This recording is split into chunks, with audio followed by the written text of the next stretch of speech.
The Honda Civic made a sound like a cough, then a rattle, then nothing at all. Rowan Halstead guided it to the gravel shoulder of Route 11 and turned the key twice. Dead. She sat there for a minute with her hands on the wheel, staring at the check engine light that had been glowing since March. The highway stretched in both directions through flat farm country. Corn stubble and fence posts. No gas station.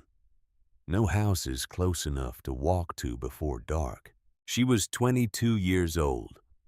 She had $62 in her pocket and a duffel bag in the back seat. The car had been her home for the last 3 months. Before that, a shelter in Indianapolis. Before that, another shelter in Fort Wayne. Before that, a group home she'd aged out of when she turned 18, and the state decided she was no longer their problem. 4 years of this. 4 years of sleeping in back seats and eating gas station sandwiches and working cash jobs that paid just enough to keep the tank half full. 4 years of being invisible. She'd gotten her GED at 19, studying in library bathrooms and passing on the second try. It was the one thing she'd managed to keep when everything else fell apart. She grabbed the duffel bag and the tin box from the glove compartment. The tin was olive green, dented on one corner. Inside was a sewing kit that had belonged to her grandmother, Vera. Needles, thread, a thimble, a measuring tape, and a photograph of Vera tucked inside the lid. It was the only thing Rowan had kept through every shelter, every group home, every back seat she'd slept in. She locked the car out of habit, even though there was nothing left worth stealing, and started walking. The sign said, Fairhaven 2 miles. She'd never heard of it. The September sun was already dropping, and the air carried that first hint of fall. The kind that reminded you winter was coming whether you were ready or not. Rowan was not ready. She had $57 left after filling the gas tank that morning. No phone because the prepaid minutes had run out 3 days ago. No plan beyond finding somewhere to sleep that wasn't a car that no longer ran. Fairhaven appeared slowly. A water tower in the distance, then a church steeple, then rooftops. Main Street was 4 blocks long. A diner called Rosie's with a hand-painted sign. A hardware store. A post office. A barber shop with a closed sign in the window. She smelled fried onions from the diner, and her stomach tightened. She'd eaten a gas station sandwich at noon, half of it, saving the rest. At the end of Main Street, the county courthouse had a parking lot full of pickup trucks and folding chairs. A man with a microphone stood on a flatbed trailer, holding up a clipboard. Lot 11, he called out. John Deere mower 1982 runs on a good day, starting at $40. A county surplus auction. Rowan had seen them before. Cities and counties selling off whatever they didn't want anymore. Equipment. Vehicles. Foreclosed land. She drifted closer, standing at the edge of the crowd, because at least it was something to watch while she figured out her next move. Lots came and went. A tractor sold for $300. A shipping container went for $80. Someone paid $250 for a box truck with a bad transmission. Lot 14, the auctioneer said, and his voice shifted. He smiled at the crowd. The kind of smile that said he already knew this was going to be funny. Half-acre east side of town. Formerly the site of the municipal water tower. Tower collapsed during the storm of 2016. Parcel includes the foundation, all remaining debris, and whatever wildlife's moved in since. He paused. Starting bid, $5. Nobody moved. A few people laughed. Come on, folks, $5. You spend more than that on coffee. Nothing. The auctioneer shrugged and raised his gavel. Going once, going twice. $5, Rowan said. Every head turned. She felt the stares land on her. A young woman with a duffel bag and dirt on her jeans, buying a lot full of rubble. The auctioneer blinked. We have 5. Do I hear 10? Silence. Sold. He brought the gavel down. Lot 14 to the young lady in the back. See the clerk for paperwork. A man in a seed cap leaned over to his wife. She just bought a pile of junk. His wife shook her head. Poor thing. Rowan didn't care what they thought. She needed somewhere to sleep, and a half-acre of land with her name on it was better than a highway shoulder. The clerk was a woman in her 60s with reading glasses on a chain. She took Rowan's $5 bill and a 10 for the recording fee, had her sign 3 forms, and handed her a folded property deed. Lot 14, the clerk said. East on Maple, past the grain elevator, right on Tower Road. You can't miss it. She paused. Well, you can't miss what's left of it. Rowan walked east. The sun was almost gone now, painting the sky in shades of copper and rust. She passed the grain elevator, turned right, and followed a dirt road for a quarter mile until she saw it. The lot was exactly what the auctioneer had described. A half-acre of weeds and gravel surrounded by a rusted chain-link fence, with a gate that hung open on one hinge. In the center, the remains of the water tower lay scattered like the bones of something enormous.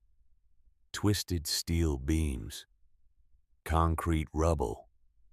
The cylindrical tank itself had split open and lay on its side, half buried in dirt and wild grass. It was a wreck, but the ground was flat.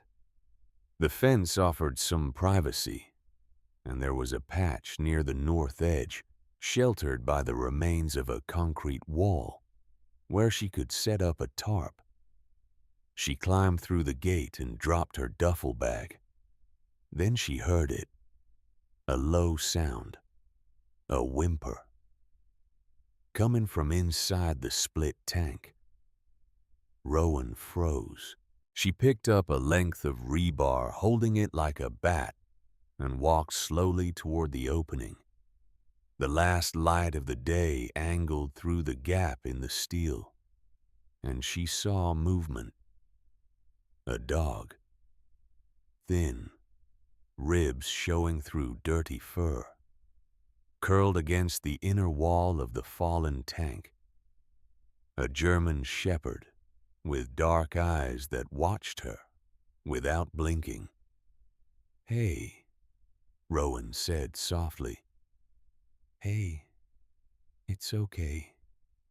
The dog didn't growl, didn't run, just watched. Rowan set down the rebar and pulled the other half of her gas station sandwich from her bag. Turkey and Swiss on stale bread.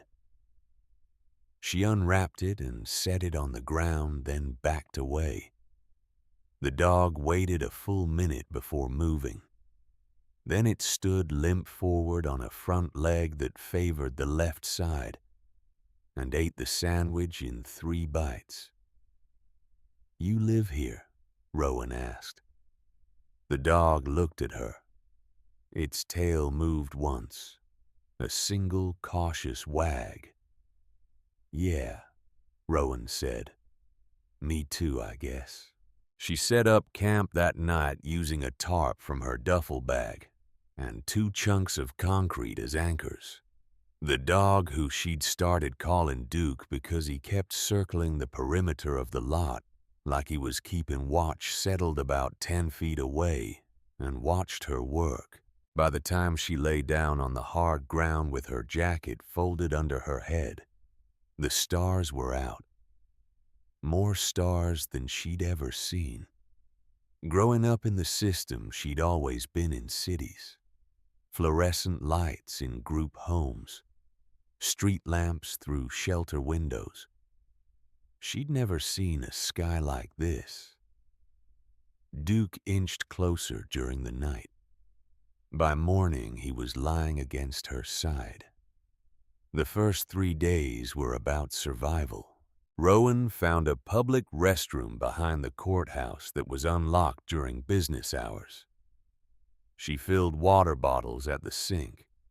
She ate sparingly. Bread and peanut butter from a gas station 2 miles down the highway, stretching her remaining dollars. And she worked. She cleared rubble by hand, dragging steel beams to the fence line, stacking broken concrete in piles, pulling weeds from the foundation. She didn't have a plan beyond making the space livable. But work was something she understood. Vera had taught her that. When everything else falls apart, you use your hands. On the 4th morning, a pickup truck slowed on Tower Road and pulled over. A man climbed out, maybe late 60s with silver hair cut short and hands that looked like they'd spent a lifetime gripping tools. He wore a canvas apron over his clothes and carried a jug of water. "You the one who bought the water tower lot," he said. It wasn't a question. "That's me," Rowan said, wiping sweat from her forehead. "Garrett Pierce. I own the hardware store on Main." He held out the water jug. "Brought you this. You've been out here 4 days with no running water. People notice." Rowan took the jug. "Thank you." Garrett looked around the lot, taking in the piles of sorted rubble, the cleared foundation, the tarp shelter. Duke sat beside Rowan, alert, watching Garrett with calm interest. "You've done all this by hand," Garrett said. "Don't have much else." Garrett studied her for a long moment. "The tower fell 8 years ago. Windstorm. County said it wasn't worth rebuilding because half the town was already on well water by then. Nobody's touched this lot since. Somebody left a dog in it," Rowan said, scratching Duke behind the ear. "Dogs find their way to places that need them," Garrett said. He reached into the truck bed and pulled out a pair of leather work gloves. "Here, your hands are going to be hamburger if you keep going bare." Rowan hesitated. She'd learned not to take things from people. Everything came with a price, or got taken back, or meant you owed someone. Garrett saw it in her face.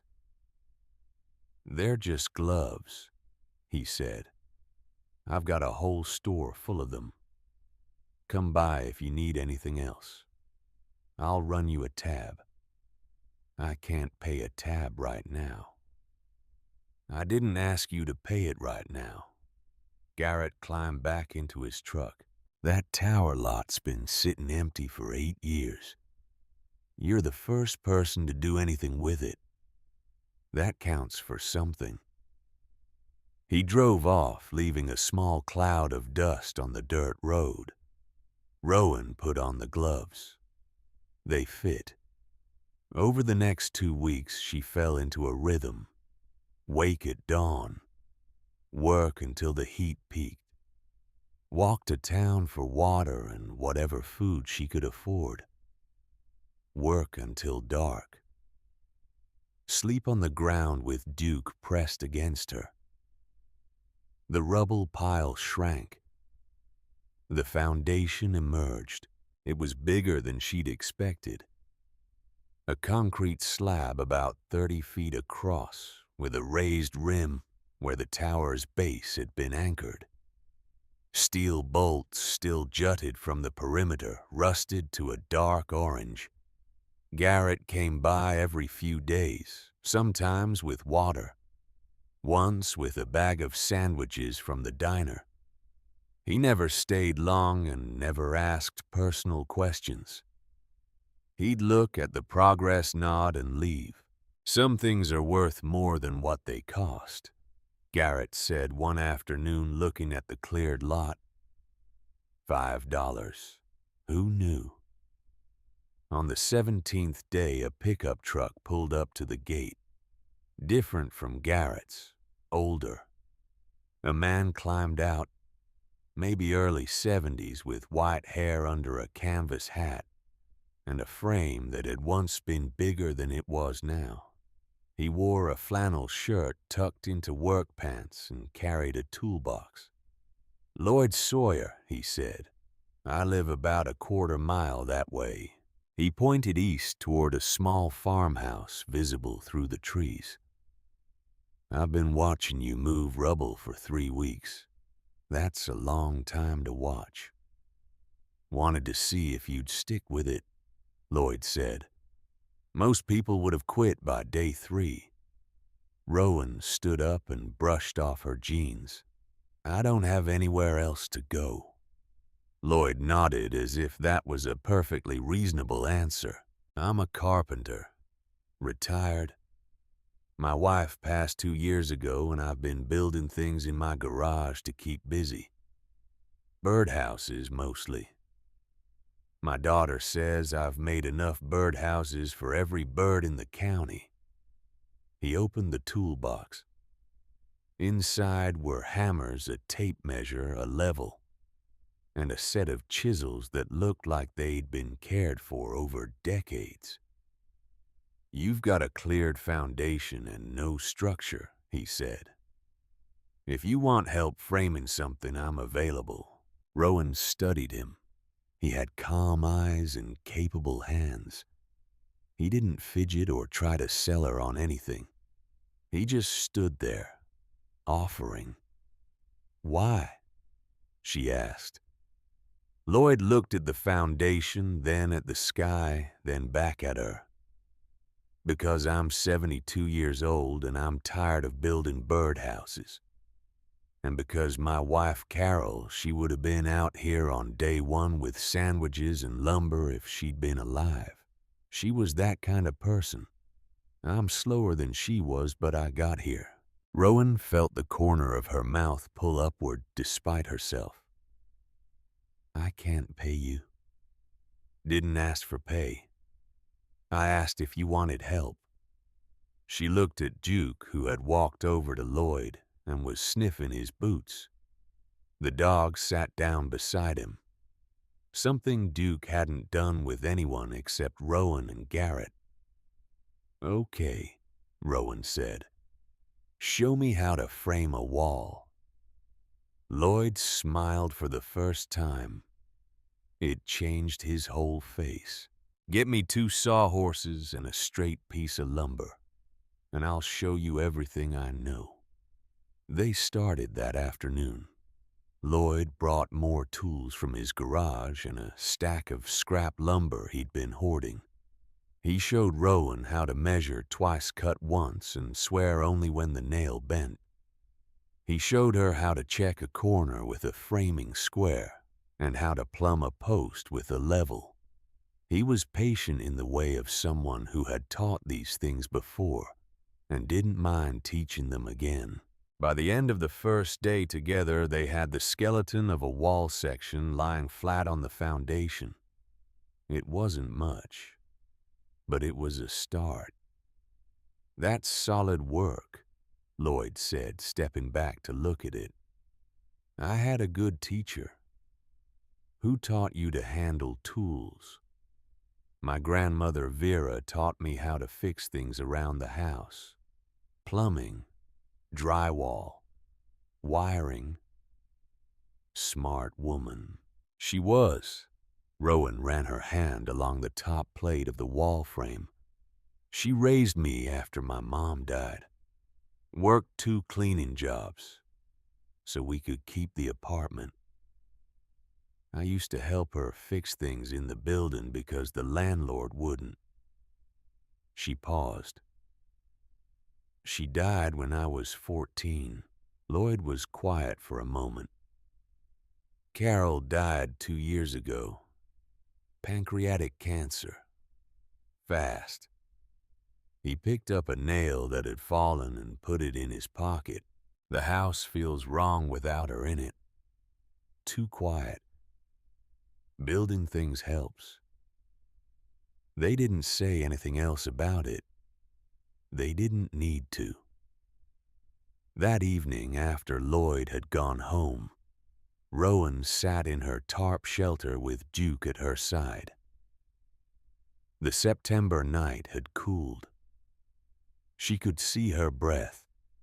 She pulled Vera's sewing kit from her duffel bag and opened it. The photograph of Vera looked back at her. Silver hair, kind eyes, hands that had mended 1,000 things.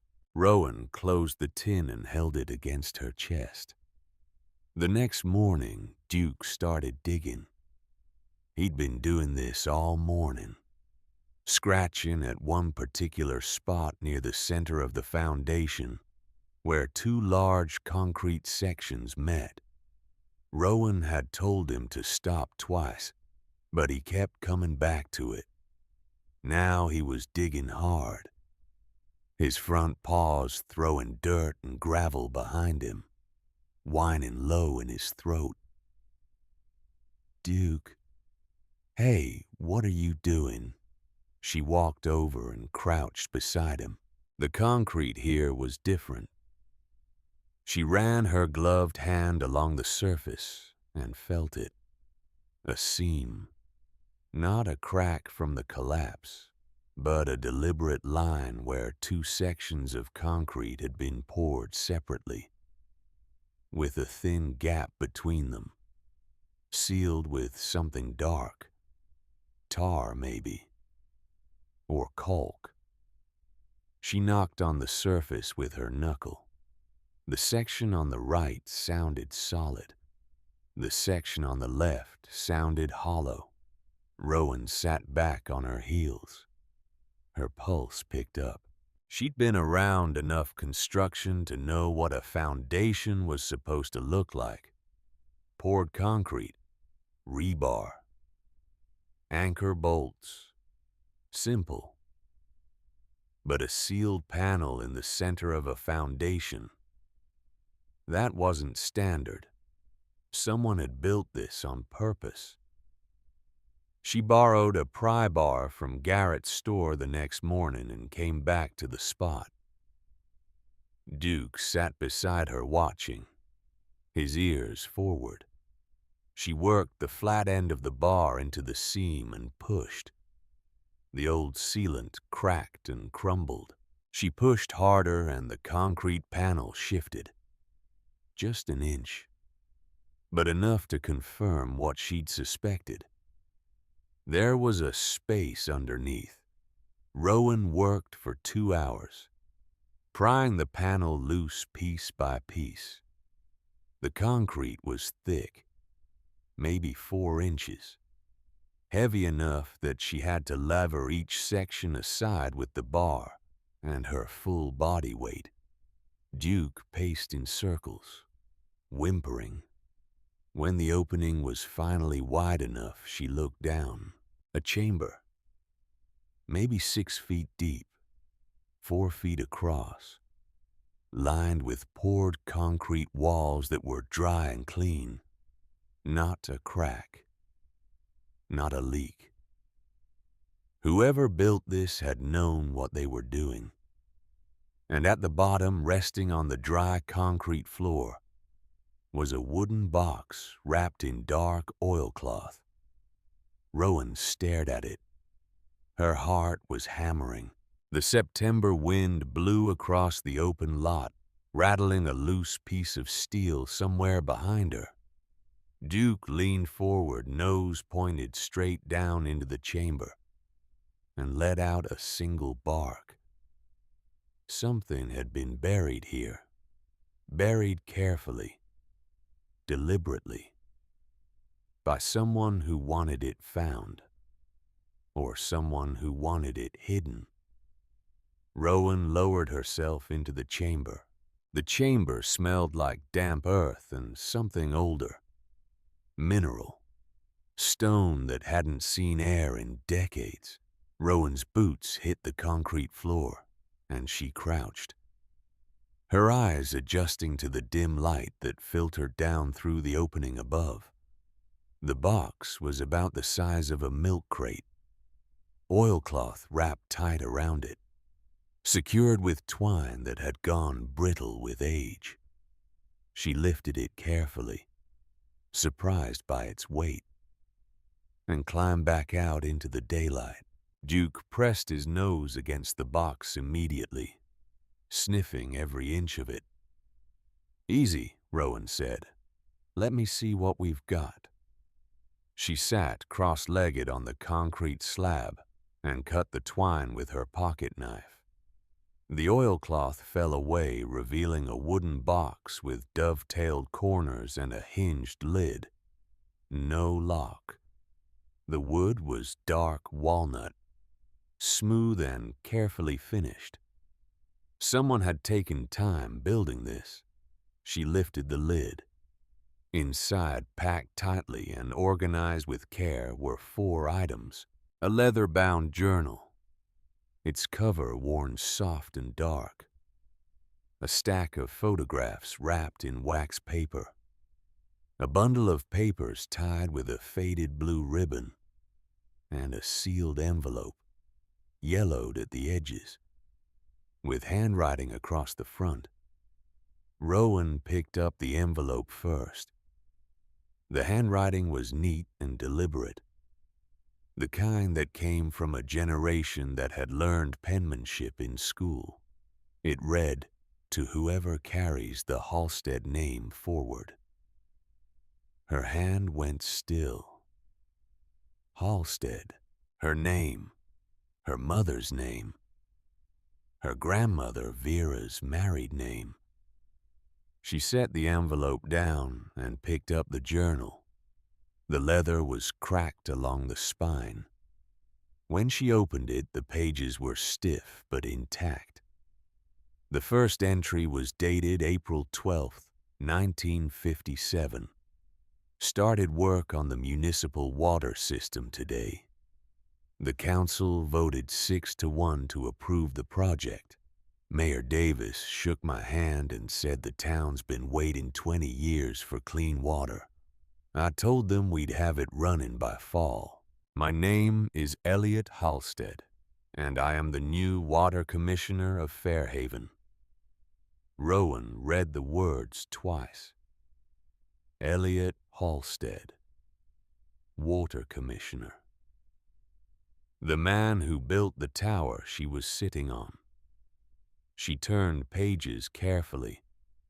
Elliot wrote about pipe layouts and pump capacities, about digging trenches in July heat, about the satisfaction of watching water flow through a system he'd designed with his own hands. He wrote about his wife Linda, who brought him lunch at the work site every day. He wrote about their daughter. Claire is 3 today. Linda made a cake with pink frosting and Claire got it everywhere. In her hair, on the dog, on my good shirt. I don't care. She's the best thing I've ever built." Rowan stopped reading. She stared at the name on the page until her vision blurred. Claire. Her mother's name was Claire Halstead, who died in a car accident when Rowan was 4. Claire, who Rowan barely remembered except for the smell of her shampoo and the sound of her voice singing in the kitchen. She unwrapped the photographs with shaking hands. The first showed a young man in work clothes standing in front of a steel framework, grinning. He was tall, lean, with dark hair and a jaw that Rowan recognized because she saw it every morning in whatever mirror was available. Behind him rose the skeleton of the water tower, half-built, beams reaching into a clear sky. Elliot Halstead, her grandfather. The next photographs were family pictures. Elliot and a woman with kind eyes and light hair standing on a porch. Elliot holding a baby wrapped in a white blanket. A little girl, maybe 5 or 6, sitting on a tractor with Elliot beside her, both of them laughing. The little girl had dark hair and a gap-toothed smile that looked exactly like the one photograph Rowan had of her mother as a child, the one Vera had kept on the dresser. Rowan laid the photographs on the concrete beside her and tried to breathe. Her throat was so tight it hurt. She had a grandfather. He had lived here. He had built here. He had built the tower she was sitting on, and he had sealed a box of his life into its foundation before he left. She didn't open the sealed letter. Not yet. She needed to understand the rest first. She spent the next 3 hours reading Elliot's journal from beginning to end.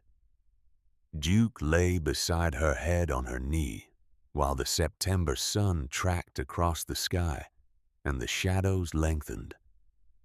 The first years were good. Elliot finished the water system in 1958, a year ahead of schedule. The town threw a celebration. Clean water for every home in Fairhaven. Elliot was proud of the work, and the journal showed it. He wrote about maintenance schedules and pump upgrades, about training a part-time assistant, about the pleasure of a system that worked the way it was supposed to. Then, around 1959, the tone changed. A man named Theodore Brennan had moved to the area and started buying farmland east of town. Brennan wanted to develop the land, build houses, attract new residents. But he needed water rights. The town's municipal supply, the one Elliot had built, was the only reliable source. Brennan approached the town council with a proposal. He'd invest in expanding the water system if the town granted him development rights to the water supply. Elliot opposed it. He wrote about it in plain, angry language. Brennan doesn't want to improve the system. He wants to own it. Once he controls the water, he controls who builds where, who pays what, who gets served and who doesn't. I told the council this at the meeting. Half of them listened. The other half were looking at the check Brennan was waving around. The entries grew darker. Brennan started a campaign against Elliot. Rumors that Elliot had mismanaged public funds. Questions about receipts and invoices that had always been in order. A letter to the county newspaper suggesting an audit. The audit found nothing wrong. Every dollar was accounted for, but the damage was done. 3 council members who had supported Elliot changed their votes. In March of 1961, the council voted 4-3 to replace me as water commissioner. They didn't fire me for cause. They eliminated the position, created a new one with a different title, and gave it to a man Brennan had recommended. Same job, different name, different person. Legal technically, but everyone knew what happened. Rowan could feel his anger in the handwriting. The letters pressed harder into the page, the lines less even. The next entries were written over several days in quick succession. Elliot sealed the chamber. He described the process: mixing the concrete, pouring the walls, waterproofing the interior, placing the box inside, sealing the panel and covering it with rubble so it looked like part of the foundation. If they take everything else, they can't take what's buried in the thing I built with my own hands. Those were the last words Elliot wrote in Fairhaven. The next entry was dated 2 weeks later. From a motel in Missouri, we left. Linda, Claire, and me. I loaded what I could into the truck, and we drove south. Linda's sick. She won't say how bad, but I can see it. Claire cried the whole first day. She's 8 now. Old enough to know we're running, but too young to understand why. I told her we'd come back someday. I don't know if that's true. Rowan closed the journal. The sun was nearly gone. She sat in the fading light on the foundation her grandfather had built, holding the book that held his life. And the tears came without warning. Silent, steady tears that she let fall because there was nobody to hide them from except Duke. And Duke didn't judge. She had spent her entire life believing she came from nothing, that she'd been passed along and left behind because nobody wanted her. Vera had been the exception. But Vera had died. And after that, Rowan had assumed the pattern was permanent. People left. That's what they did. But Elliot hadn't left because he wanted to. He'd been driven out. The next morning, Rowan walked into town carrying the journal and the photographs. She went straight to the hardware store. Garrett was stacking boxes of nails when she walked in. He took one look at her face and set down the box. What happened? Rowan placed the journal and the photographs on the counter. I found something under the foundation. A sealed chamber with a box inside. She opened the journal to the first page. Elliot Halstead. He was the water commissioner. He built the tower. Garrett leaned forward, reading the entry. His expression shifted from curiosity to something quieter. Recognition. Elliot Halstead, Garrett said slowly. My uncle worked under him. Said he was the best thing that ever happened to this town's water supply. He looked up at Rowan. Then there was some kind of trouble and he left. She showed him the photograph of Claire as a little girl. That's my mother, Claire Halstead. She died when I was 4. I was raised by my grandmother Vera, who married Elliot's son Thomas. She paused. Vera never talked about Fairhaven. Never mentioned Elliot or the tower or any of this. I didn't know any of it existed until Duke dug up the foundation. Garrett sat down on the stool behind the counter and was quiet for a long time. Then he said, "Come with me." He led Rowan to the back room of the store where a filing cabinet stood against the wall. Garrett pulled out a drawer and riffled through old papers until he found a folder marked Town Records Miscellaneous. Inside were photocopied pages from the county archive, meeting minutes from the 1950s and 60s, property transfers, commission appointments. Garrett spread them on the workbench. There. He pointed to a page dated August 1955. Elliot Halstead appointed water commissioner by unanimous vote of the Fairhaven Town Council. He flipped through more pages. And here, March 1961. Motion to restructure the Water Commission sponsored by council members Pruitt Dawson and Brennan. Brennan, Rowan said. Theodore Brennan. He sat on the council for 2 years. His grandson is Marcus Brennan. Runs the biggest development company in the county now. Garrett's voice was flat. The Brennans have had their hands in this town for 3 generations. Rowan picked up the 1961 minutes and read them. The language was dry and bureaucratic, but the meaning was clear. Elliot Halstead had been replaced. His position had been dissolved and recreated under Brennan's influence. The man who built the town's water system had been erased from it. My grandfather didn't mismanage anything, Rowan said. The audit cleared him. It's all in the journal. I believe you, Garrett said. My uncle always said something wasn't right about how Elliot left. He said Elliot was honest to a fault. He looked at Rowan with steady eyes. You planning to stay?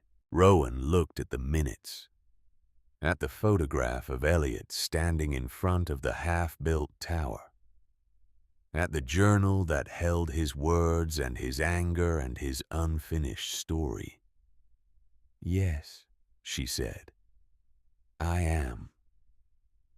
Rowan spent the rest of that day reading the journal cover to cover in Garrett's back room while he ran the store and brought her coffee without being asked. The later entries were shorter, written from motels and rented rooms as Elliot moved his family south. Linda got sicker. Claire started school in a new town. Elliot worked odd jobs, plumbing and pipe fitting. The skills that had built Fairhaven's water system, now earning him just enough to keep his family fed. The journal ended abruptly in 1963. The last entry was 3 lines long. Linda's treatment is expensive. Claire needs new shoes. The bonds are safe. Someday I'll go back for them. Bonds. Rowan flipped back through the pages searching. There it was, in a 1960 entry. Elliot had been buying U.S. savings bonds with portions of his salary since 1956. Small amounts, $50 or $100 at a time. He'd stored them in the box before sealing the chamber.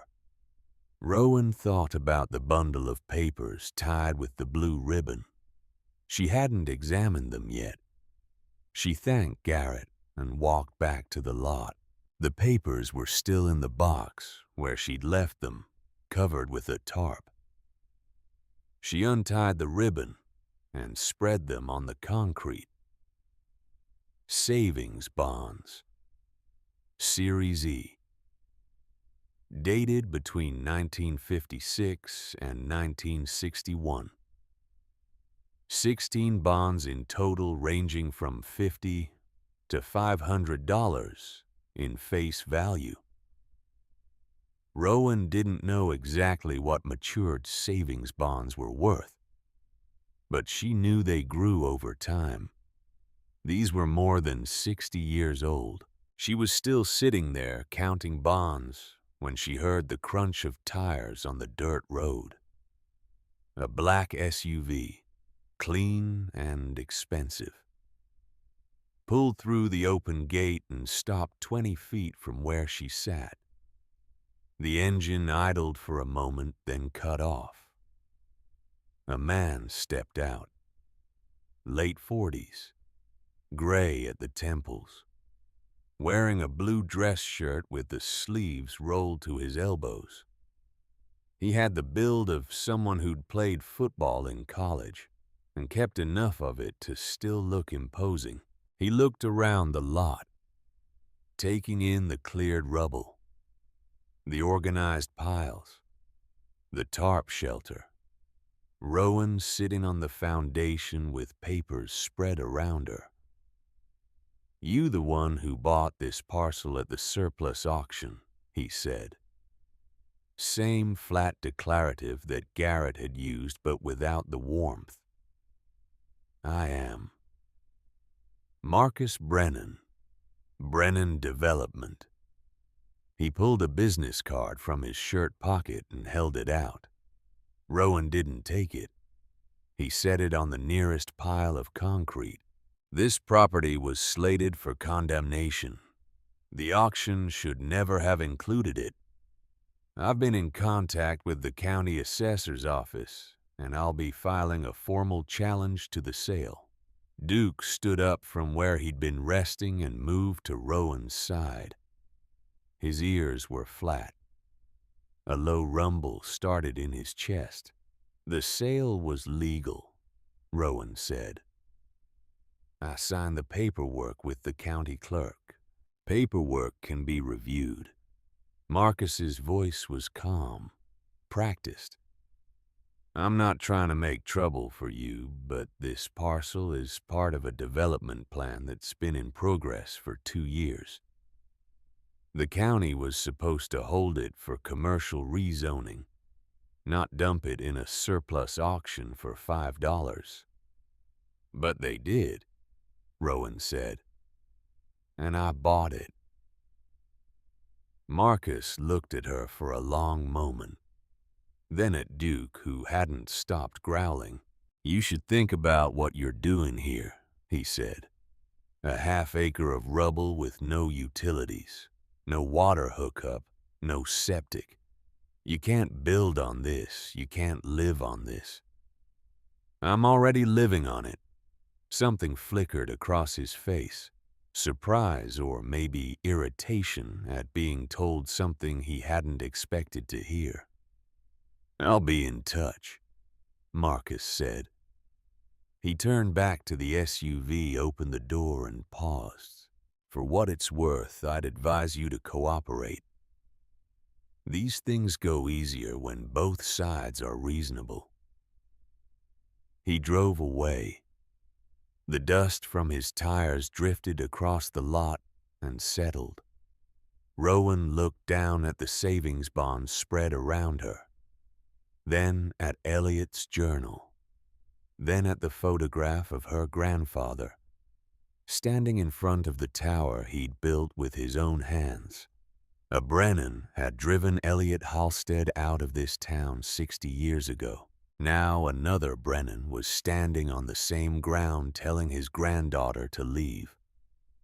Rowan gathered the bombs, the journal, and the photographs. She carried them to her tarp shelter and wrapped them carefully in the oilcloth. "We're not going anywhere," she said to Duke. Duke pressed his head against her leg and stayed. The letter from Brennan's lawyer arrived 3 days later. Garrett brought it to the lot, holding it between 2 fingers. "Certified mail," Garrett said. "Came to my store because you don't have a mailbox. I signed for it." Rowan opened it, standing in the morning sun. Duke sitting at her feet. The language was dense and formal, But the message was simple. Brennan Development was formally challenging the auction sale of Lot 14 on grounds that the parcel had been improperly listed. A hearing would be scheduled with the County Board of Supervisors. In the meantime, the letter advised Rowan to refrain from any construction or modification of the property. "Can they do this?" Rowan asked. "They can file whatever they want," Garrett said. "Doesn't mean they'll win. Come on, let's go talk to someone who actually knows the law around here." They drove to the county clerk's office in Garrett's truck. The same woman who had sold Rowan the lot, Mrs. Delano, was behind the counter. "I remember you," Mrs. Delano said, peering over her reading glasses. "Lot 14, the water tower." Garrett explained the situation. Mrs. Delano pulled the file and spread it on the counter, running her finger down each page.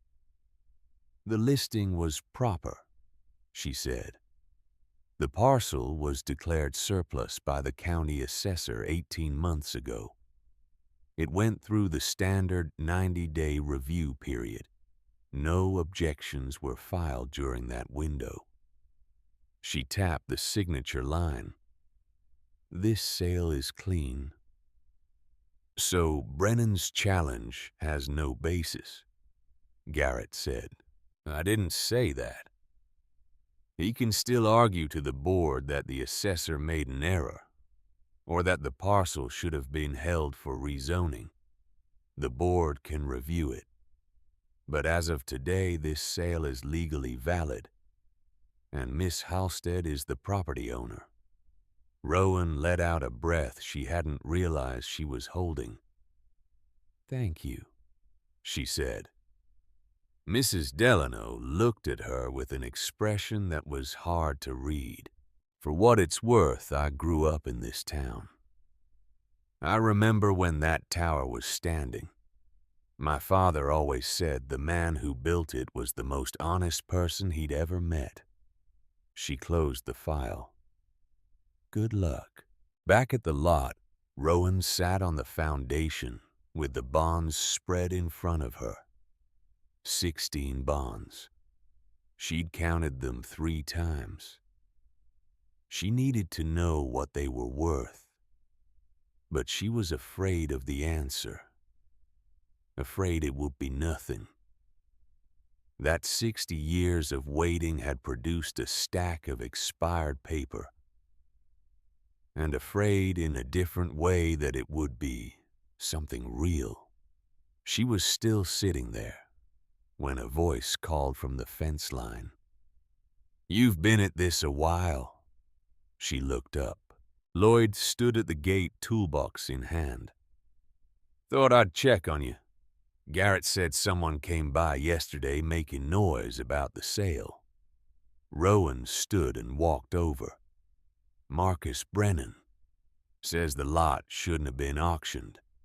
He's filing a challenge." Lloyd set down the toolbox.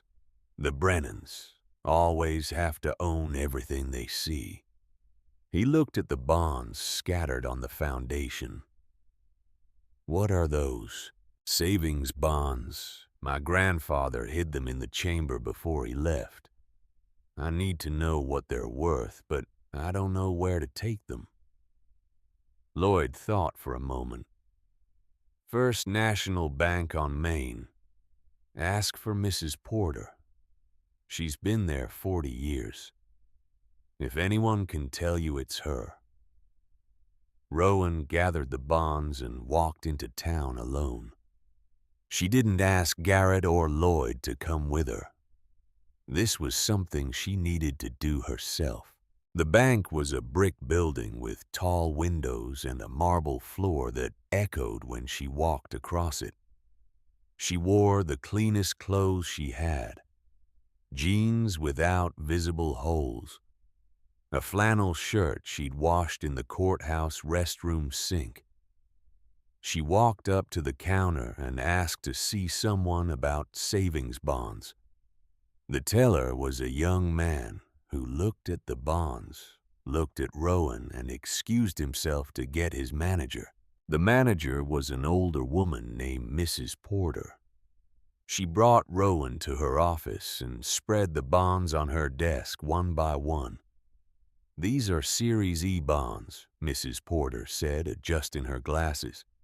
"Issued between 1956 and 1961. They've all reached final maturity." She pulled up a calculator and began entering numbers, checking each bond's face value against a maturity table. "You understand these have been earning interest for over 60 years. Rowan's hands were clasped tight in her lap. "How much are they worth?"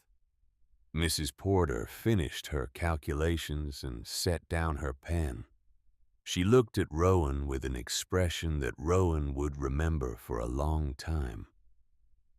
"The combined matured value of these 16 bonds is $52,341. The number didn't register at first. It sounded like a sentence in a foreign language. Rowan heard the words, but they didn't connect to anything real. "I'm sorry," she said. "How much?" $52,341. Rowan sat very still. Her vision narrowed to a point, then expanded, then narrowed again. She gripped the arms of the chair. "Are you all right?" Mrs. Porter asked. "Yes," Rowan said, though her voice came out as a whisper. "I'm fine. I just need a minute." Mrs. Porter gave her the minute. She gave her 5. When Rowan could breathe again, Mrs. Porter explained the process. "There will be some paperwork," she said carefully, "to verify your identity and your connection to Elliot Halstead as his descendant." "What do I need?" "Birth certificate showing your mother Claire as parent. Your mother's birth certificate showing Elliot's son Thomas as her father. Marriage certificate between your grandmother Vera and Thomas Halstead. Death certificates establishing the chain of custody. The property deed and journal will help, but we need the legal documents." Rowan's heart sank. "I don't have any of those. I aged out of foster care. Everything I own fits in a duffel bag." Mrs. Porter was quiet for a moment. Then she pulled out a notepad. "The group home would have copies of your birth certificate. The Ohio DMV can provide your mother's death certificate. County records offices can provide the rest if you know where to look. It's not impossible. Just paperwork." She wrote down a list of offices and phone numbers. "Start here. Bring me what you can find. We'll work with it."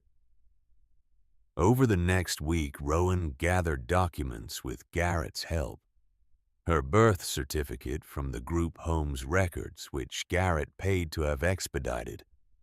Claire's death certificate from the Ohio DMV. A copy of Vera's marriage license showing she'd married Thomas Halstead in 1974. Thomas's birth certificate from Missouri proving the bloodline back to Elliot. It took 12 phone calls, 3 trips to county offices, and $80 in processing fees that Garrett loaned her. But by the end of the week, she had the chain of custody Mrs. Porter needed. Mrs. Porter reviewed everything with meticulous care. "This will work," she said. "The bonds should be redeemed in about 2 weeks. Some federal paperwork to verify. Then we'll transfer the funds to an account in your name." Rowan walked out of the bank into the October sunlight. She got into Garrett's truck, which he'd loaned her for the errand, and sat in the parking lot for 10 minutes without starting the engine. Then she cried. She pressed her forehead against the steering wheel and sobbed. The kind of crying that comes from somewhere deep. The kind that empties you out and leaves you lighter. She had never in her life had more than $400 at one time. She had eaten gas station sandwiches and slept in her car, and worked double shifts at restaurants that paid her under the table. She had gone to bed hungry more times than she could count. $52,000. Her grandfather had saved it. Bond by bond, dollar by dollar, from a water commissioner's salary in a small town in the 1950s. And he had sealed it in the foundation of the thing he was proudest of, hoping that someday the right person would find it. When she got back to the lot, Lloyd was already there measuring lumber. She told him about the bonds. He set down his tape measure and was quiet for a long time. "Well," he said finally, "that changes a few things." "It does. You could leave, you know. 52,000 and a piece of property. Cash out. Sell the lot. Start fresh somewhere with real walls and running water." Rowan looked at the foundation, at the half-built wall frame, at Duke, who was lying in a patch of sun watching them. "Elliot didn't save that money so someone could leave," she said. "He saved it so someone could stay." Lloyd nodded slowly. "Then let's build something worth staying for."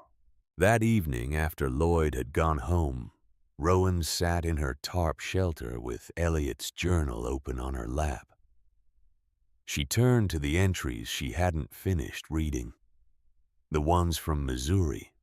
Elliot wrote about Linda's decline in health, treatments that cost more than he could earn, Claire growing up angry and confused, asking why they'd left their home, Elliot taking jobs beneath his skill level because nobody in Missouri needed a water commissioner. In 1963, the entries became sparse. Linda was in the hospital more than she was out of it. Elliot sold the truck to pay medical bills. Claire had started sneaking out at night. Then, in a 1964 entry that took up a full page, Elliot wrote about a fight. "Claire told me she hates me. Said I ruined her life by leaving Fairhaven. Said she's never going back to that town, and she's never gonna forgive me for taking her away from her friends. She's 13. I told her I didn't have a choice. She said everyone has a choice and I chose wrong." The entry continued. "I don't know if she's right. I've asked myself that question 1,000 times.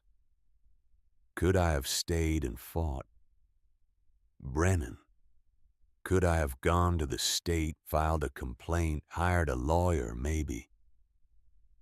But Linda was sick and the town had turned on me and I was scared.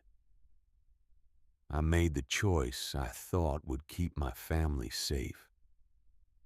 I don't know if it was the right one. I just know it was the only one I could see." Rowan closed the journal and stared at the sky. Elliot's words sat in her chest, heavy and familiar. She knew that feeling. The feeling of making the best choice available and still wondering if it was wrong. She opened the journal again, but this time she started from the back. She'd assumed the rest of the journal was blank. She'd been wrong. 40 pages from the back, starting from the rear cover and working forward. There were more entries. Different ink. Shakier handwriting. The pen had pressed harder into the paper, and the letters were uneven, written by hands that had aged decades since the front of the journal. The first of these back section entries was dated November 4th, 1997. I haven't written in this journal in 34 years. Linda is gone. She passed on March 9th, 1970. Cancer. I held her hand until the end and promised her I'd take care of Claire. I broke that promise. Rowan turned the page. Claire left home when she was 17. Same age Linda was when she left her parents' house. Same stubbornness. She packed a bag one night and was gone by morning. Left a note that said she'd call when she was ready. She never called. I spent 3 years looking. Hired a private investigator with money I didn't have. He found traces. A job in Indianapolis. An apartment in Columbus. A name on a lease in Dayton. But by the time he'd track her to one city, she'd already moved to the next. She didn't want to be found. The entry continued. I stopped looking in 1974. I was 63 years old, living in a rented room in Springfield, Missouri, working as a maintenance man at a school. I'd lost my wife, my daughter, my town, my career. The only thing I still owned was a piece of land in a place I couldn't go back to, and a box buried under a tower I'd built for people who didn't want me anymore. Rowan read this entry 3 times. The loneliness in it was so plain, so undressed that it hurt to look it directly. The next entries were spaced years apart. Elliot wrote about turning 70, then 75. He wrote about health problems. A heart condition that required medication he could barely afford. A knee that needed replacing. The slow inventory of a body wearing out. Then, in an entry dated June 2nd, 2000, the handwriting changed again. Urgent. Messy. A woman from the state of Ohio called me today. A social worker named Mrs. Kessler. She said my daughter Claire died in a car accident on January 19th of this year. She was 39 years old. Rowan stopped breathing. Mrs. Kessler said Claire had a daughter, a little girl named Rowan. She's 4 years old. Claire had listed me as next of kin on a form she filled out at the hospital when Rowan was born. That's how they found me. The first time anyone's found me in decades. The handwriting blurred. Rowan wiped her eyes with the back of her hand and kept reading. I asked Mrs. Kessler if I could take Rowan. She said there would be an evaluation. I'm 83. I have a heart condition. I live in a 1-room apartment. I don't have a car. I told her I'd do whatever it took. She said she'd be in touch. The next entry was 2 weeks later. The state denied my petition. They said I'm too old, too sick, too unstable to care for a child. They said Rowan would be placed in the foster system where she'd receive proper care from qualified guardians. I told them I am her grandfather. They said that wasn't enough. Rowan set the journal down. She pressed her palms flat against the floor and concentrated on the feeling of solid wood under her hands, because the rest of the world had gone sideways. Elliot had tried to find her. He had known about her. He had asked for her and been told no. She'd spent 18 years in the system, believing nobody had ever come looking, that she'd been passed along because there was nobody at the other end of the chain who wanted her. And the whole time an 83-year-old man in Missouri had been fighting to bring her home. Duke pushed his head under her arm, and she held on to him while she steadied herself. Then she picked up the journal again. The entries after the denial were short. Elliot wrote about calling Mrs. Kessler every month, asking for updates on Rowan. She gave him very little. Rowan was in a group home. Rowan was doing well in school. Rowan had been moved to a different facility. He wrote about sending things. A blanket he'd knitted. A photograph of Claire as a baby. A letter addressed to Rowan. He didn't know if any of them were delivered. Most of them probably weren't. Then, in his last entry, dated September 12, 2004, Elliot wrote something that made Rowan's chest crack open. I'm going back to Fairhaven. I know the tower is probably gone or falling apart. I know the town doesn't remember me. But the box is still there. I sealed it to last 100 years. I need to add one more thing. A letter. To whoever finds it. Whether it's Rowan or someone else who carries the Halstead name, they'll know what happened. They'll know I tried. The entry continued. I'm leaving tomorrow morning. It's a 9-hour drive. My heart isn't good, but I've got enough medication to get there and back. I need to open the foundation. Unwrap the box. Add this letter on top of the journal. And wrap everything fresh. Use new twine because the old will have rotted. Seal the panel again. Pack dirt over it. If someone finds this, they'll have to want it. They'll have to dig. And when they do, they'll know. They'll know someone was here who loved them. Someone who tried. That was the last thing Elliot Halstead ever wrote. Rowan sat in the glow of the kerosene lamp for a long time. The journal in her lap.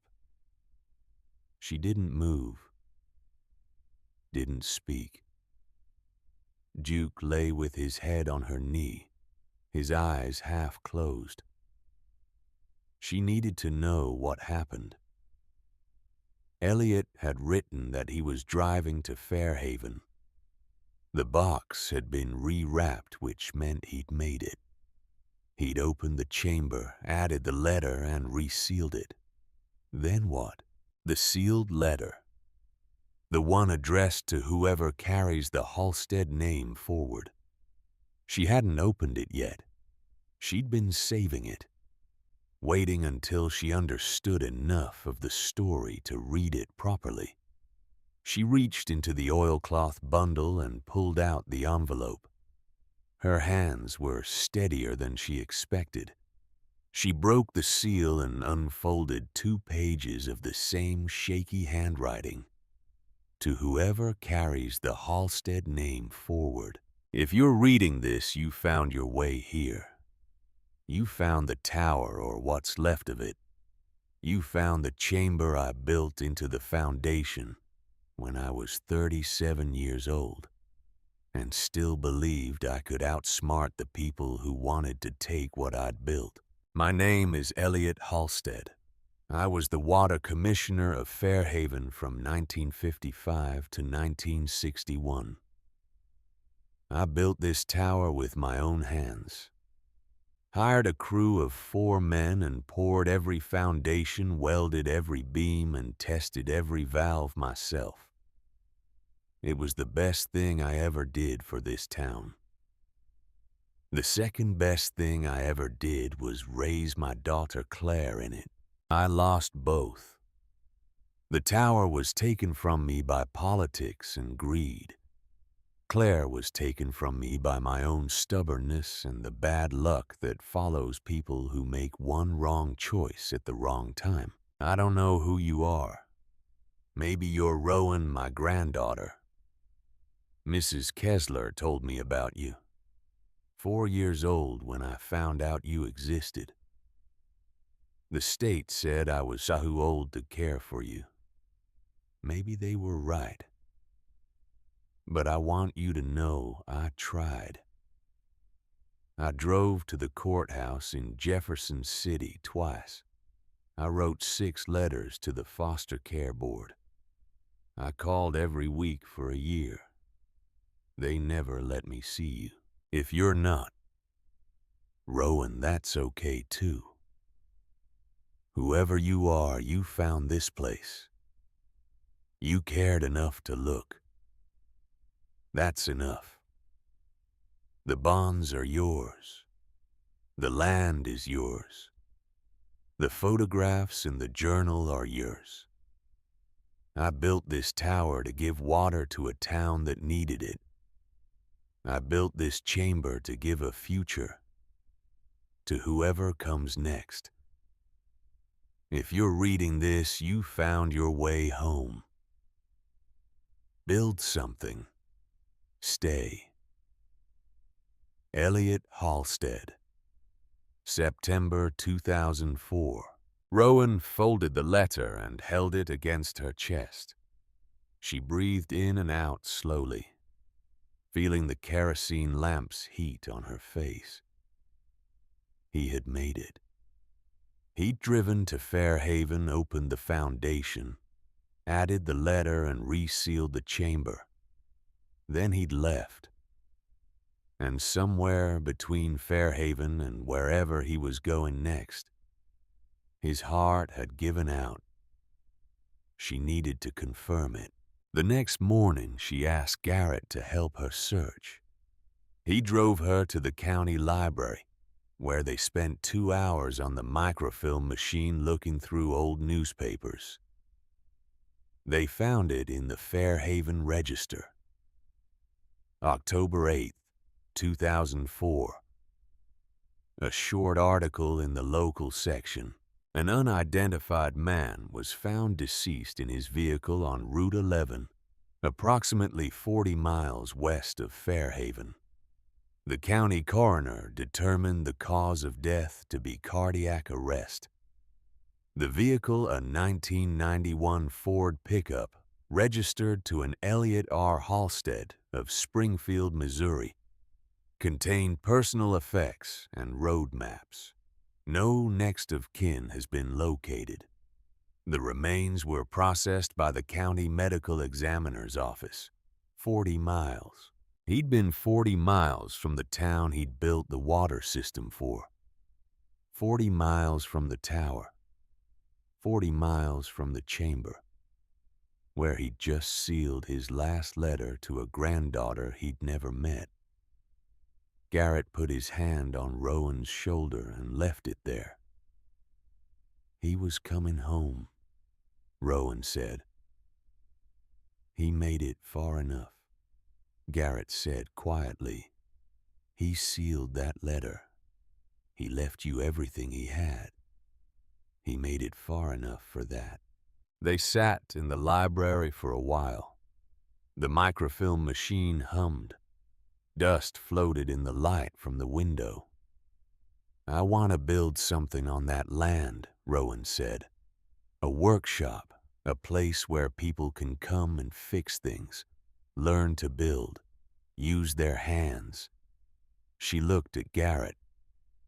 Elliot built the water system to give the town something it needed. I want to do the same thing. Garrett nodded. I think that's exactly right. The county board hearing was held on a Tuesday morning in the courthouse meeting room. Rowan arrived early, wearing the cleanest clothes she owned. carrying a folder with copies of Elliot's journal, the photographs, the bond receipts, and the property deed.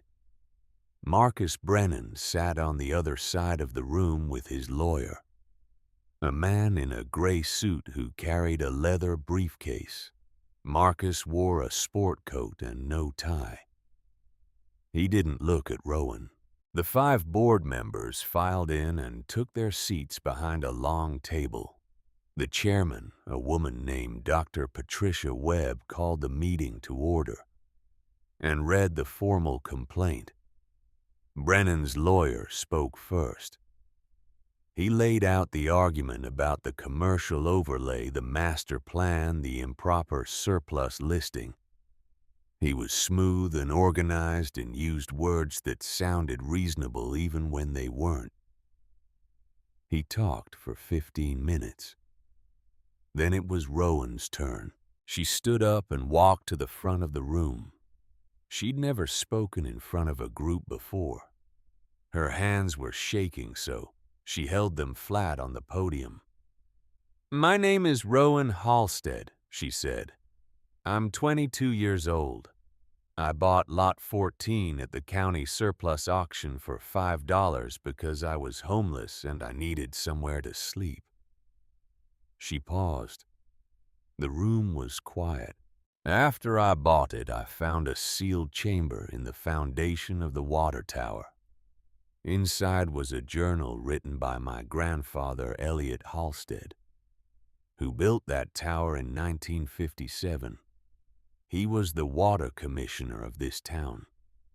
He designed the system that gives you your water." She opened the folder and held up the photograph of Elliot standing in front of the half-built tower. "This is him, Elliot Halstead. He was driven out of Fairhaven in 1961 after a man named Theodore Brennan pressured the town council to remove him so he could control the water rights." She looked at Marcus. "Theodore Brennan was your grandfather." Marcus's jaw tightened. His lawyer shifted in his seat.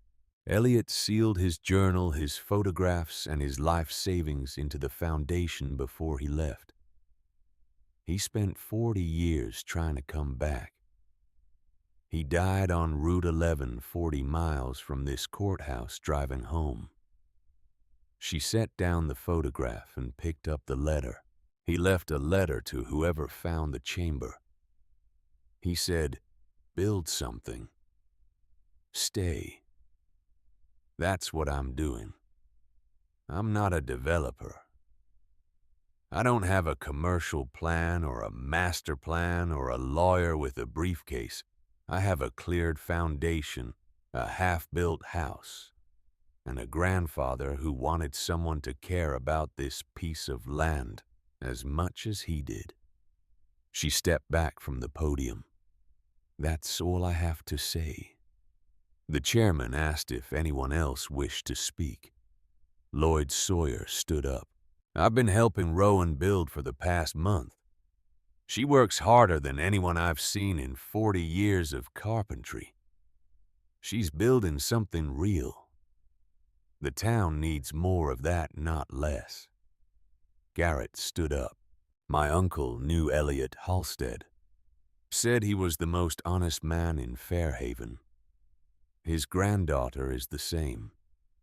I've watched her clear rubble by hand, sleep on the ground, and refuse to quit. This town has owed the Halstead family an apology for 60 years. The least we can do is let his granddaughter keep the land." A man Rowan didn't recognize stood up. "I'm Dave Perkins. I ran the water line to her property. She didn't ask me to speak here today, but I wanted to. My house has water because Elliot Halstead built the system. His granddaughter deserves that lot." 3 more people stood. The woman from the church, the diner owner, Hank from the lumber yard. Each one said something different, but the message was the same. Rowan belonged here. The land was hers. The board deliberated for 12 minutes. Dr. Webb returned to the microphone.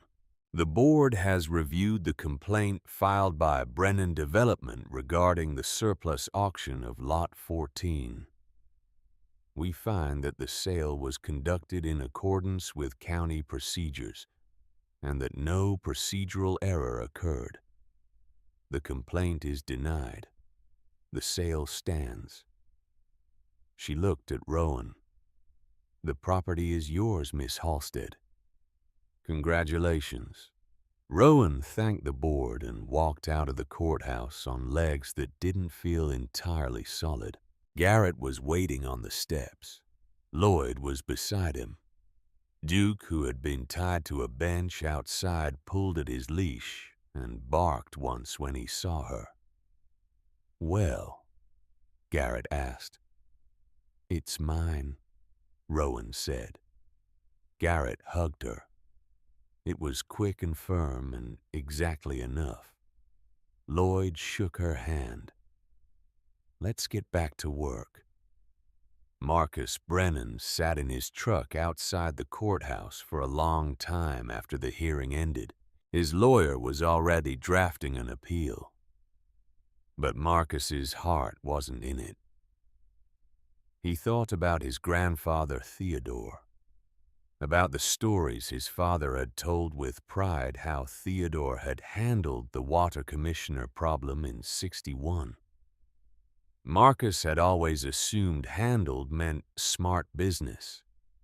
Now he wondered if it just meant cruel. He looked at the courthouse steps where his grandfather had once stood, shaking hands with council members he'd bought.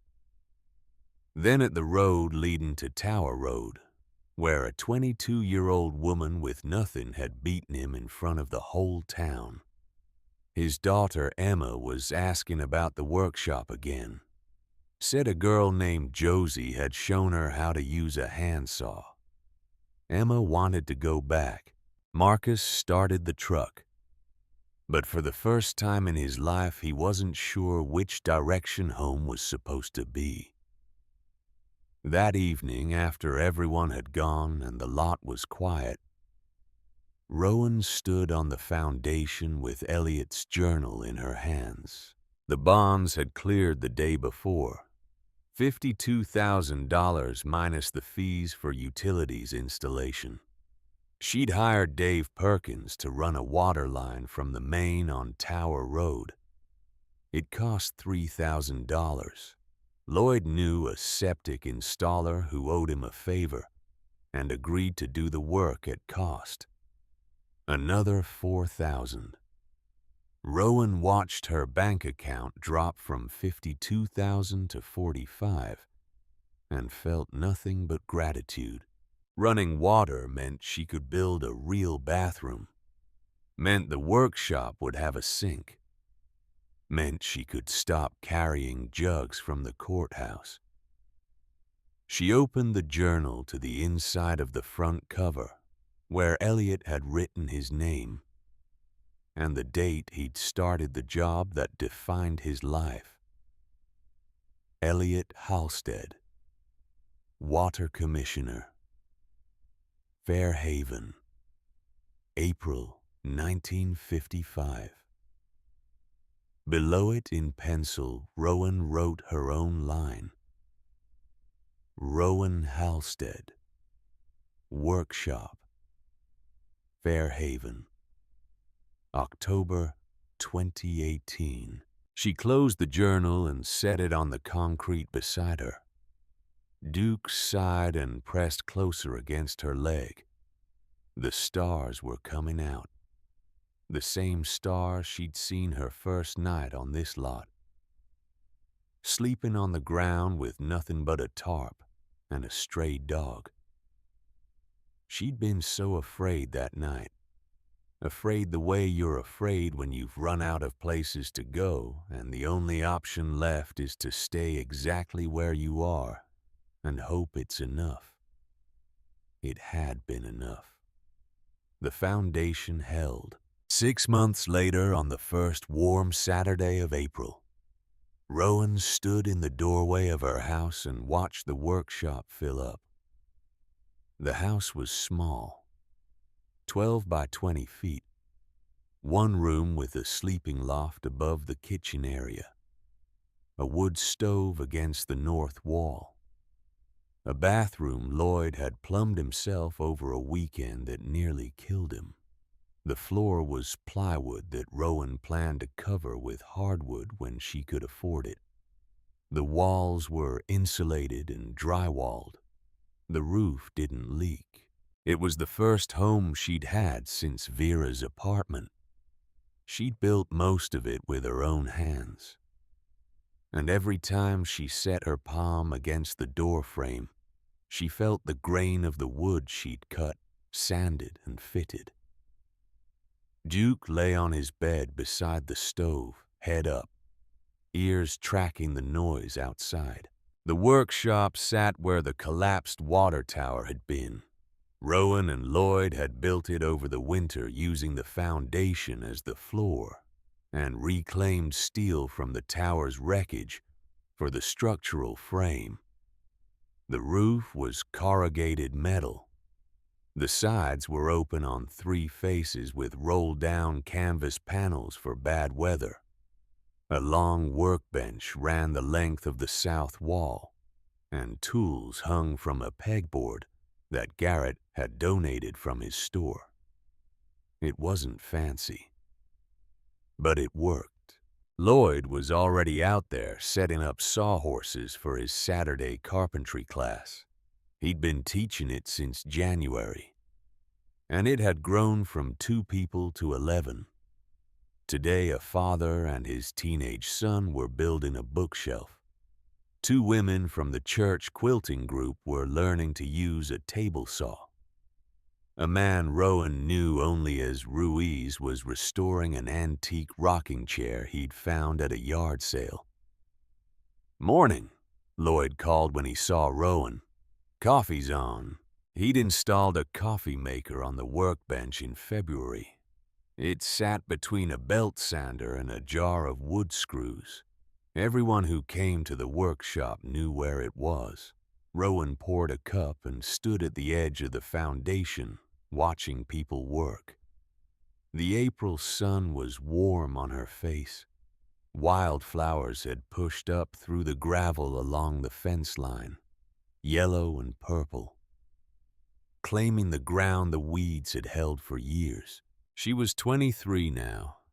In the fall, she'd start online classes in structural engineering through the State University's extension program.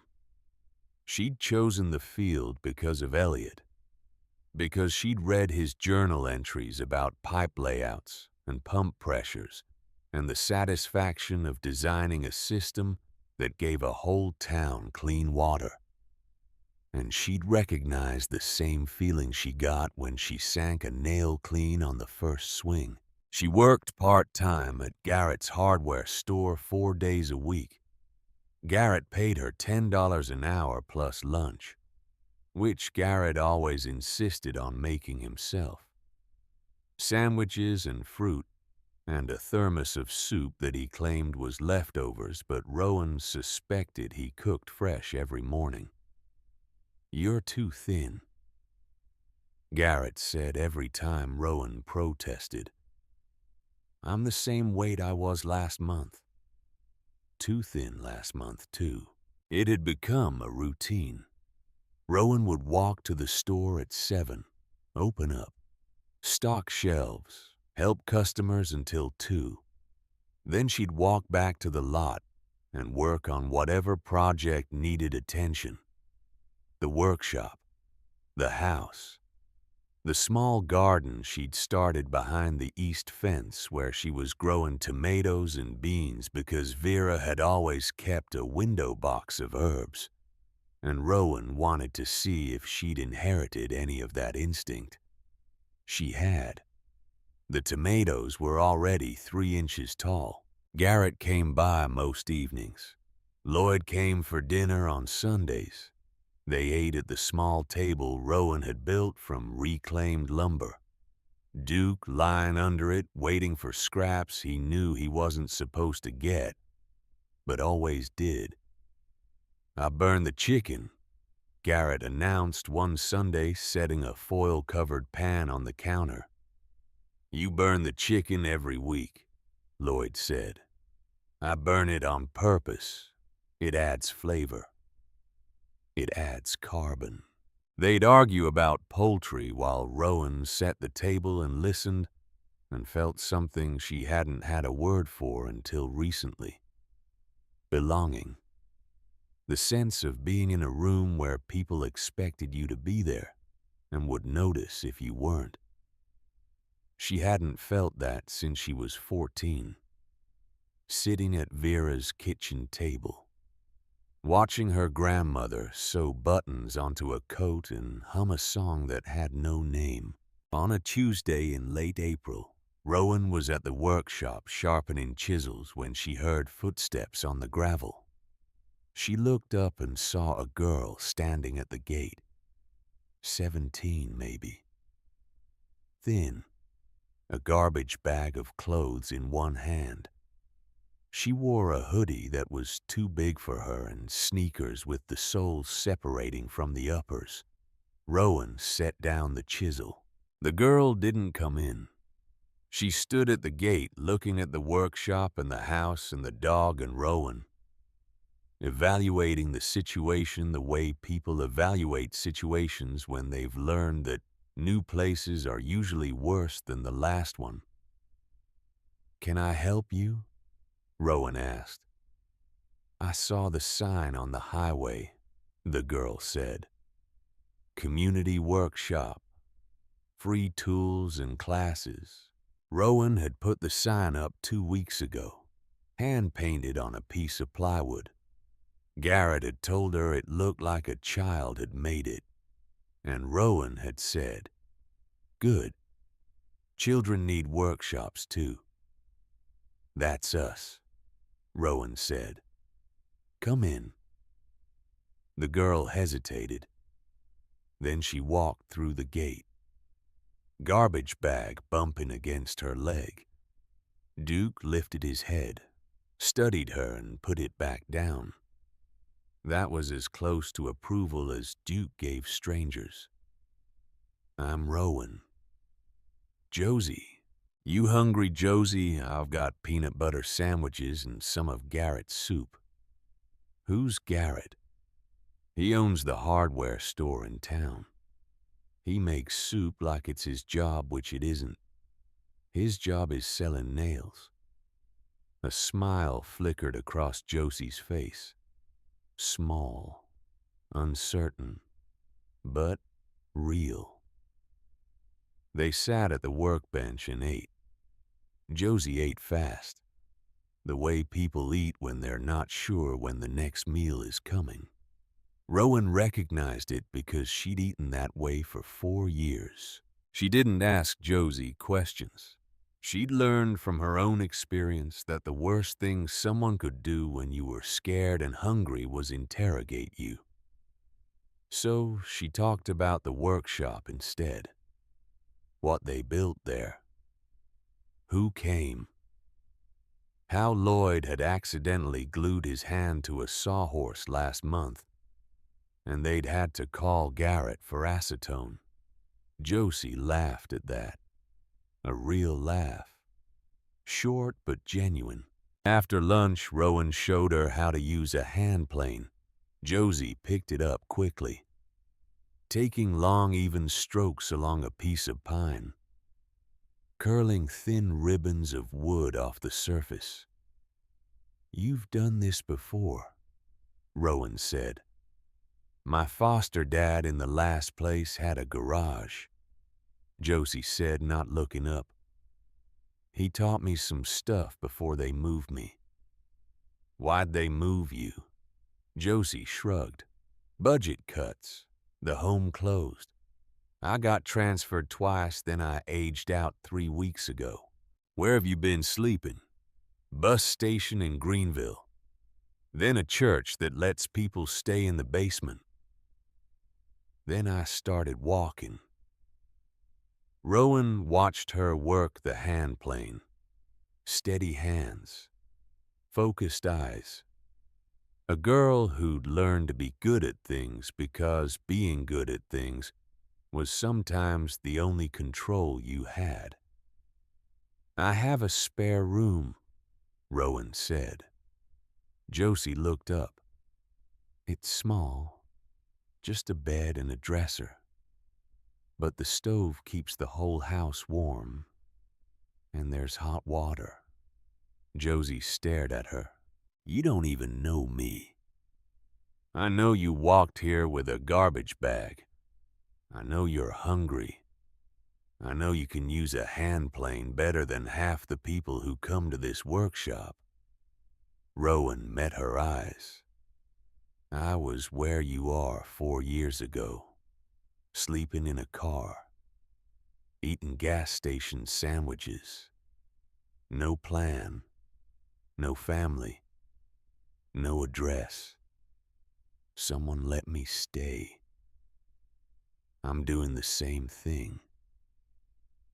Josie didn't say anything for a long time. She looked at the workshop, the house, the garden, Duke dozing in the sun. "For how long?" she asked. "For as long as you need. What if I mess it up? Then we'll fix it. That's what workshops are for." Josie moved in that afternoon. Rowan gave her the spare room, a set of clean sheets, a towel. She showed her where the food was and told her the bathroom was hers whenever she wanted it. That night, Rowan heard the shower running for 45 minutes. She didn't say a word about it. She remembered what it felt like to have unlimited hot water. After months without it, you stood there until the feeling sank in. Over the next 2 weeks, Josie settled. She was quiet and careful, moving through the house the way Rowan had once moved through new foster placements, trying not to take up space. Rowan gave her room. She didn't push. She showed up at meals and left the rest to time. Josie started helping at the workshop. She organized tools, swept the floor, assisted Lloyd during his Saturday classes. Lloyd treated her the same way he treated everyone, with patient instruction and dry humor. "You're holding that saw like it owes you money," he told her during a lesson. "Relax your grip, let the blade do the work. Like this. Better. Now stop looking at me and look at the cut line." Garrett brought extra food when he came by, always with a plausible excuse. "I made too much stew. The bakery gave me extra bread. These apples will go bad if someone doesn't eat them." Josie accepted it all without comment, and Rowan noticed her eating more slowly as the days passed. Less desperate, more present. One afternoon, Rowan drove Josie to the high school in town to talk about enrollment. Josie sat in the car, staring at the building. "I haven't been in a school in 2 years, she said. "I hadn't been in one in 6 when I started studying for my classes," Rowan said. "You don't have to figure it all out today. Just show up tomorrow." Josie looked at her. "Why do you care what happens to me?" Rowan thought about that. She thought about Elliot's letter, about Vera's sewing kit, about Garrett's gloves and Lloyd's toolbox and the plumber who ran a water line for free. "Because somebody cared what happened to me," she said. "And the only way to pay that back is forward." Josie enrolled the next day. On a Saturday in May, Rowan looked up from the workbench and saw Marcus Brennan walking through the gate. He had a girl with him, maybe 8 or 9, with dark braids and a serious expression. Rowan tensed. Duke stood up from where he'd been resting and moved to her side, watching. "This is my daughter Emma," Marcus said. "She wants to build a birdhouse." Rowan looked at him. He looked different than he had at the hearing. His shoulders were lower. His voice was quieter. He held his daughter's hand, and the grip was gentle. "Lloyd teaches the Saturday class," Rowan said. "He's got birdhouse kits. 3rd workbench on the left." Marcus nodded. "Thank you." He walked Emma to Lloyd's station, and Lloyd handed her a piece of pre-cut pine and a small hammer without comment. Marcus stood nearby watching his daughter tap nails into wood. And for a moment he looked like any other father at the workshop. Just a man watching his kid learn something new. He didn't mention the lawsuit. Didn't mention the land or the auction or the Brennan name. He didn't need to. He was standing in a workshop built on ground his grandfather had stolen from Rowan's grandfather, watching his daughter learn from the carpenter who had helped Rowan rebuild it. The circle had closed itself. Before he left, he stopped by Rowan's workbench. Emma was carrying a lopsided birdhouse with visible pride. "She had a good time," he said, nodding toward Emma. "She's welcome back anytime." Marcus paused. Something passed across his face. Something Rowan recognized as the particular discomfort of a person who wants to say something honest and doesn't know how. "I'm sorry," he said, "about the hearing, about all of it." "I know," Rowan said. He left. The next morning, Rowan woke to the sound of a truck engine. She pulled on her boots and stepped outside. A flatbed delivery truck was parked at the gate. 2 men were unloading stacks of fresh-cut lumber, setting them neatly along the fence line. Good lumber. Straight and dry. Better quality than anything Rowan had bought. "Who sent this?" she called out. The driver looked at his clipboard. Delivery order paid in full. No name on the slip. He handed her the receipt. The order was for 24 sheets of plywood, 4x6s, and a pallet of roofing materials. Enough to finish her house and start on something larger. The driver climbed back into the cab and pulled away. As the truck turned onto Tower Road, Rowan caught a glimpse of the logo on the tailgate. Brennan Development.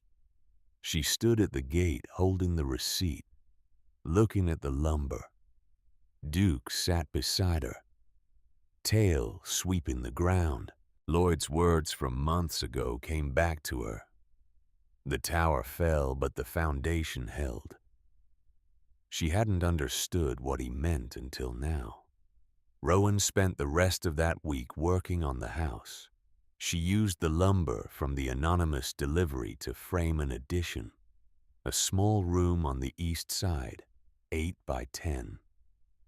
Just big enough for a desk and a bookshelf and a window that looked out at the garden. Lloyd came by to help. So did Garrett. They didn't ask where the lumber came from. They just showed up with tools and worked alongside her in the quiet, companionable way of people who understood that some things didn't need explaining. Josie helped too, measuring, cutting, learning. She was getting better every day. Her cuts were cleaner, her corners tighter. She asked questions about load-bearing walls and joist spacing. Real questions. The kind that came from someone who wanted to understand, not just follow instructions. One evening, Rowan and Josie sat on the porch steps after a long day of framing. Duke lay between them. The April air had cooled and the first fireflies were starting to blink in the tall grass beyond the fence. "I talked to the counselor at school today," Josie said, "about colleges." Rowan looked at her. "Yeah." She said there are programs for foster kids, scholarships, support services. She gave me a list of schools with good carpentry programs. Josie picked at a splinter on the step. "I told her I didn't know if I was smart enough for college." "What did she say?" "She said I was already building things most college students can't build. So maybe I should stop worrying about being smart enough and start worrying about which school has the best workshop." Rowan smiled. "Sounds like a smart counselor." They sat in silence for a while, watching the fireflies, Duke's breathing slow and steady between them. "Thank you," Josie said quietly, "for letting me stay." Rowan thought about Elliot's letter, about the line that had stuck with her most. "If you're reading this, you found your way home." "You don't have to thank me," Rowan said. "You would have done the same thing." Josie looked at her. "How do you know?" "Because you're here. Because you walked 40 miles with a garbage bag instead of giving up. Because when I handed you a hand plane, you didn't just use it, you learned it." She nudged Josie's shoulder. "People who do that, they help other people do it too. You'll see." On a Sunday in late May, Garrett and Lloyd came for dinner as usual. This time Emma came with them. She'd asked Marcus if she could come back to the workshop, and Marcus had called Garrett to ask if it was all right. Garrett had said yes, then invited Emma to Sunday dinner without asking Rowan first. Rowan didn't mind. They ate at the table Rowan had built. Josie helped serve. Duke lay under the table collecting scraps from Emma, who didn't know the rules about not feeding the dog and didn't care. "The chicken's burned," Garrett announced, setting the pan down. "It's perfect," Emma said, taking a bite. "See," Garrett looked at Lloyd. "The child has taste." "The child has low standards," Lloyd said. They argued about poultry, and Rowan watched and felt the room fill with something she'd been chasing her whole life, without knowing it. The sound of people who chose to be together, who came back, who stayed. After dinner, Emma asked if she could see the garden. Josie took her outside, and Rowan watched through the window as Josie showed Emma the tomato plants and let her water them with a watering can Rowan had made from a milk jug. "She's good with her," Lloyd said, standing beside Rowan. "Yeah, she is. You did that. You gave her a place to figure out who she is." Rowan shook her head. "I just gave her a room. She did the rest." Lloyd looked at her with the expression he got when he was about to say something important. "Elliot would be proud of you. You know that, right?" Rowan's throat went tight. "I hope so. I know so. You took what he left and you built something better.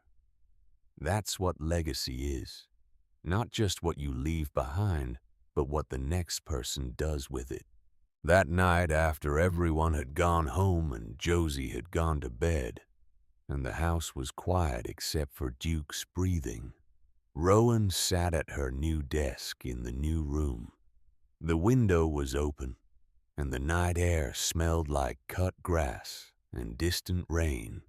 She pulled out a piece of paper and started writing, not to anyone in particular, just writing, the way Elliot had written in his journal, trying to make sense of things by putting them into words.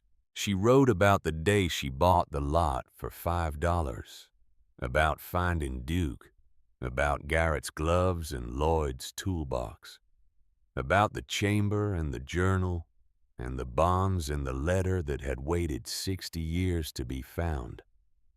She wrote about the hearing and the workshop and Josie showing up at the gate with a garbage bag.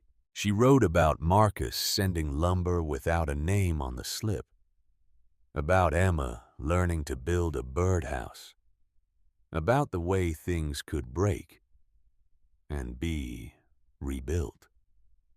Not the same, but maybe better. When she finished, she folded the paper and put it in Vera's sewing tin, next to the photograph of Vera and the thimble and the measuring tape. Another piece of the story, another thread connecting what was to what would be. She closed the tin and looked out the window. The workshop stood quiet in the dark, waiting for morning, waiting for people to come and learn and build and fix things, waiting to give what Elliot had built it to give. Rowan thought about Elliot's last journal entry, the one from September 2004, before he'd driven 9 hours with a bad heart to add a letter to a box he'd sealed 40 years earlier. I need to make sure it still gives something to whoever comes next. He had made sure. The tower had fallen, but the foundation had held. And on that foundation, Rowan had built something new, something that gave people a place to work with their hands and learn and teach and belong. Something that gave Josie a home. Something that gave Marcus a chance to be better than his grandfather.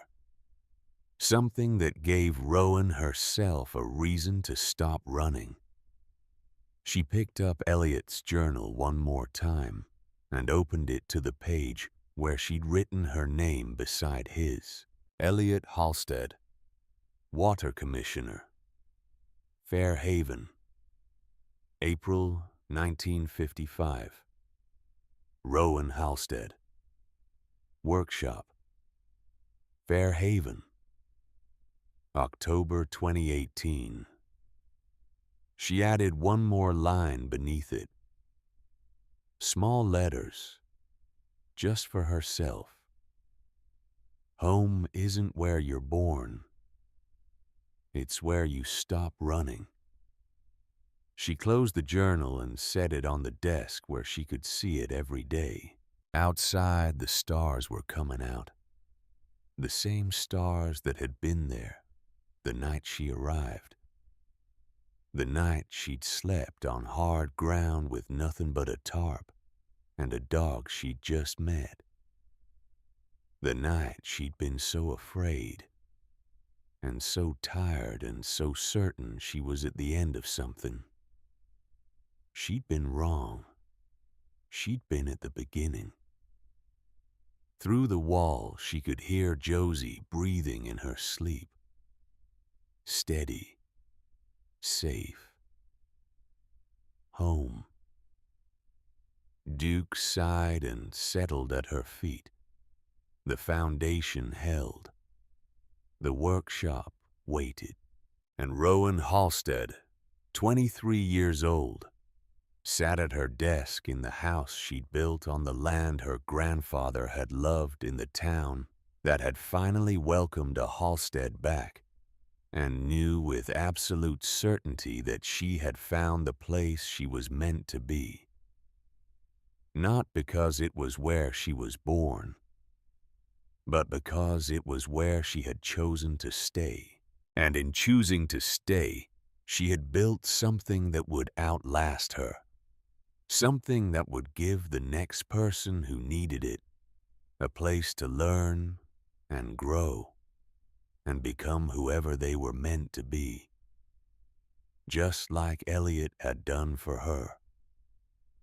The tower was gone, but what it had held, what Elliot had sealed into its foundation with his own hands, had survived, had grown, had become something new. And that Rowan thought, looking out at the workshop in the starlight, was what legacy really meant. Not what you built, but what others built because you did.